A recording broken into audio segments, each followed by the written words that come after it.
Hello there everybody, my name is Jaredude here today with my thoughts on the upcoming Titanfall 2 DLC, Operation Frontier Shield, being released on July 25th. This, everybody, I think is going to be the best DLC yet, and it's not like I say that for every DLC.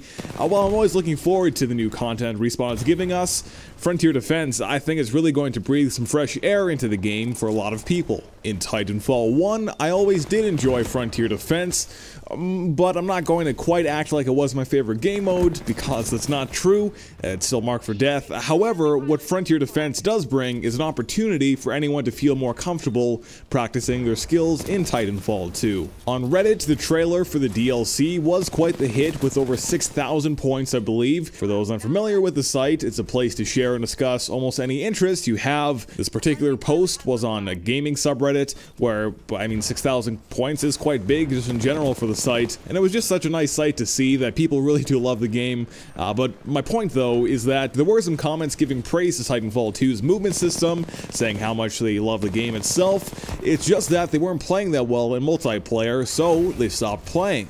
Well, I've been saying this for a while, but I think the co-op 4-player mode is going to give these types of people a chance to improve their skill and actually play the game. Some people may say they had single player this entire time to practice and play the game, and well, I guess the Gauntlet as well. And my response to that is, well, people want to be able to play with their friends, at least some. I assume there's definitely a decent chunk of people like that, and plus, while the campaign is great, most people will only play it once or twice. It's not like they're going to keep playing it to get better and better at the game. With Titanfall 3, and I know some of you roll your eyes when I mention Titanfall 3 because of how far away it is, and we're still receiving new content for Titanfall 2, but for the launch of the next game in the series, I sure hope Frontier Defense is included for the purpose of it being a welcoming game mode for less experienced players. But I digress. I still am actually just excited to play the game mode itself. With the additions that Respawn has made to the game mode, such as the money system, where you can earn cash throughout each wave. And well, speaking of waves, there's going to be 5 waves for every map,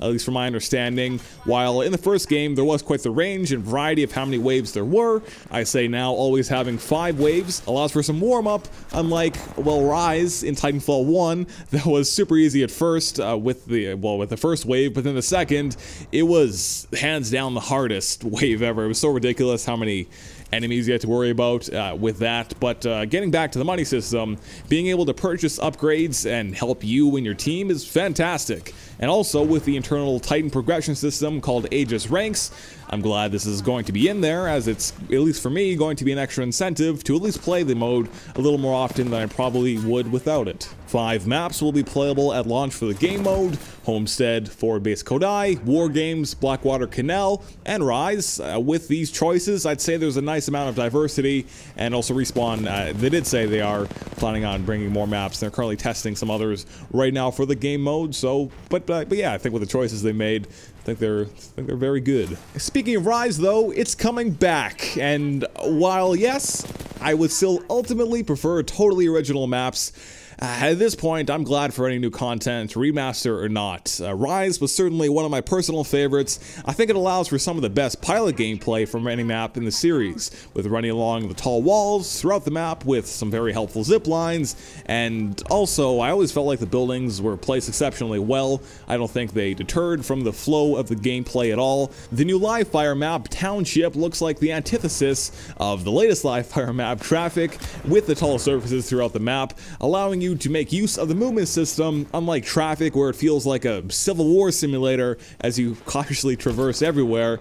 So with this said, I actually am really thrilled for Township. I'm not gonna act like live fire is my favorite game mode overall, but when we have CTF Nitro come along, it looks like it's going to be great. And well, even with live fire, I actually have been trying to play the game mode a little more recently, and it can be good at times, at least for me. So anyways, Township is looking pretty good. The final element that I'm quite curious to see how it will be received is the Elite Weapon War Paints. First off, they all do look incredible. There's only a couple of the weapons, being the Flatline and the Archer, that I use fairly frequently nowadays. But with that said, I mean, I'm going to buy them all. of course, and they all look beautiful.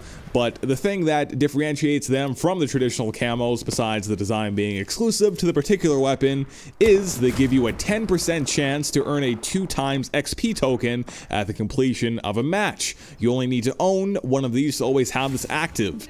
You don't actually even need to have the weapon like equipped, you just need to have it purchased. And from my current understanding, you can have up to a 30% chance of getting this double XP token per match. So I mean, if you buy more than 3 of these, then they're not going to stack anymore on top of each other. But if you do buy 3, then yeah, you can have a 30% chance every match.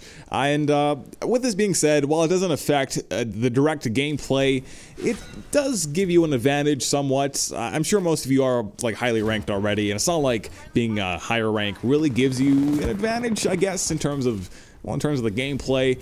I don't know. I really don't think it's a huge deal. And with Respawn, I sincerely believe they won't push this beyond this current point, meaning they'll never make the game pay to win in a serious sense.